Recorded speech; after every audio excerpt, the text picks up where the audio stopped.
Cum interpretați dumneavoastră versetul 46?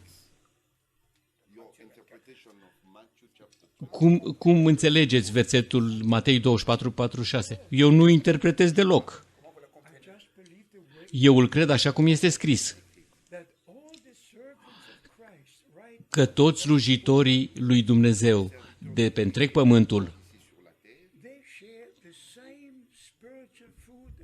ei împărtășesc aceeași hrană duhovnicească care a fost depozitată. Dar la fel este de adevărat că Dumnezeu folosește un slujitor ca să servească pe toți ceilalți slujitori. Așa cum e nevoie de un proroc care dă cuvântul, ca noi să avem cu toții același cuvânt. Aceasta este Apocalipsa 1. Domnul a dat slujitorul și prorocului său pe insula Patmos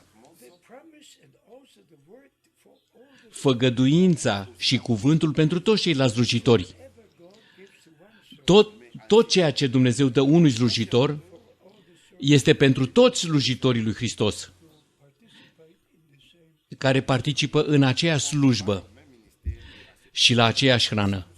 Noi suntem total de acord cu aceasta, dar e vorba de versetul 46. Ferice de slujitorul pe care Domnul, când va veni, îl va găsi făcând așa. Eu n-am nimic de spus la aceasta.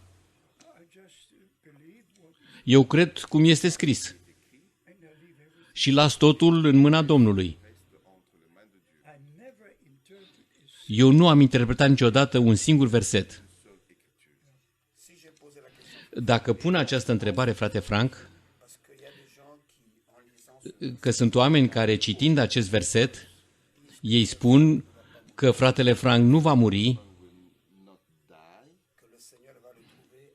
și că când Domnul va veni, îl va găsi lucrând.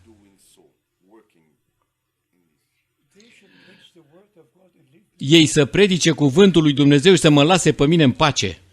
Desigur. Da. Ei să predice cuvântul. Niciun frate n-are dreptul să spună fratele Frank, fratele Frank, fratele Frank. E complet greșit. Dacă ei sunt slujitori al lui Hristos, lăsați-i să slujească poporului lui Dumnezeu cu cuvântul scump al lui Dumnezeu.